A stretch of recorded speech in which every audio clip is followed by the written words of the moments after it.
वैजापूर तालुक्यातील लासूरगाव येथे डॉक्टर दिनेश भाऊ परदेशी यांच्या शिवसंवाद दौऱ्यामध्ये येथील शेतकरी ग्रामस्थ मोठ्या संख्येने सहभागी झाले होते।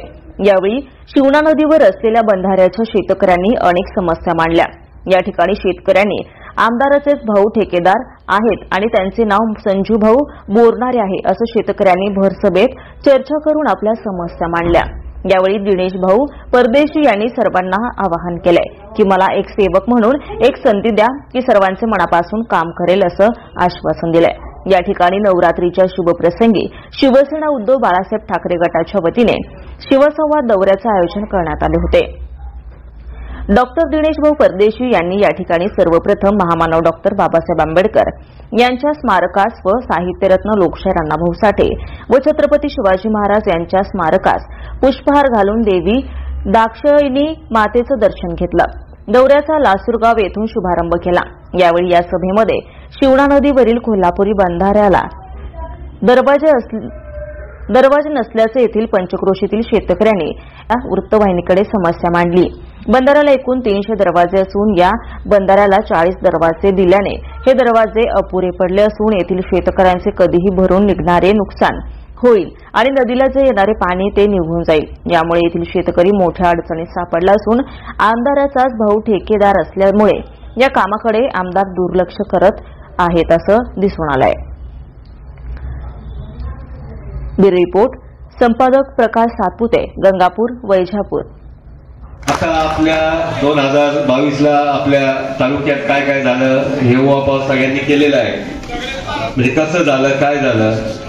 आता शिंदे गट म्हणजे काही पक्ष नाहीये, एक गट आहे, ह्याला काही विचारधारा नाहीये, नीतिमत्ता नाहीये, काहीच नाही, सगळ्यांना माहित आहे। आता शिवसेना उद्धव बाळासाहेब ठाकरे जे पक्ष जुना पक्ष आहे, विचारधारा आहे, विचारसरणी आहे, एक बांधलेले लोक आहेत। आता एक गट तयार झाला, त्यांनी पूर्ण महाराष्ट्रात जिथे तिथे त्यांचे आमदार आहे, फक्त आमदार आहे तिथे एक दडपशाही चालू करून दिलेली पैशाच्या जोरावर ह्याच्या जोरावर। पण लोकांना ही आता लोकसभेत दाखवूनच दिलं त्यांनी, ही दडपशाही हे जास्त दिवस महाराष्ट्र एक पुरोगामी राज्य आहे, ही दडपशाही हे काही जास्त दिवस चालणार नाहीये। म्हणून तुम्ही निश्चित राहा या बाबतीत। या तालुक्याचं राजकारण आहे हे सर्वसामान्य जनतेचं राजकारण आहे। एका गावात 2-4 लोक मोठे करायचे व राजकारण करायचे हे दिवस आता राहिलेले नाहीये। आज काय परिस्थिती आहे तालुक्याची, आज तुम्ही पंचायत समितीत जा, आता इथे सांगा एखादी तरी विहीर फुकटमध्ये झाली का? झाली का? 25,000 शेततळ झालं का? 35,000। सुंदरवाडी आणि भायगावचा एक केटीआर आहे, एकनाथ शेठ त्रिभुवन अध्यक्ष असताना त्यावेळेस 13,51,000चा एक बंधारा मंजूर केला होता। तो दुरुस्ती काढला आता या आमदारांना। ते दुरुस्तीला किती पैसे द्यायला पाहिजे तुमच्या हिशोबाने? किती द्यायला पाहिजे? 13,51 केटी आहे, त्याला दुरुस्तीसाठी किती पैसे पाहिजे? तर 72 लाख रुपये।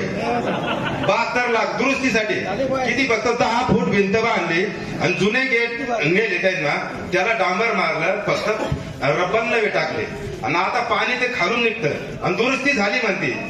काय अधिकारी काय काम पाहत्या, काय आपलं ते प्रतिनिधीचं काय काम चालू आहे? गुत्तेदार बी द्यायचं ते आपलं काय रणजित बोरणारे काय? आमचा कोल्हापुरी बांधारा शादातपूर, आमची केटूरची पंचायत फेर आहे। आमच्या एका फेरमध्ये 7 प्लेट बसतात, तर त्या 315 प्लेट आमच्या पाहिजे। तर आज रोज 135 प्लेट दिले बघा ऑलरेडी। त्याच्यामध्ये त्या प्लेट पूर्ण बसल्या असत्या। कामाचा पहिला प्रश्न एकदम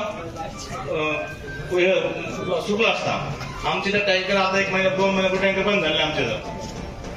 पाण्याचा प्रश्न आमचा आज मिटला असता, पण बरं नसल्यामुळे तरी पाणी थांबलेलं नाही। ते सरांनी काम घेतलं होतं, ते भावांनी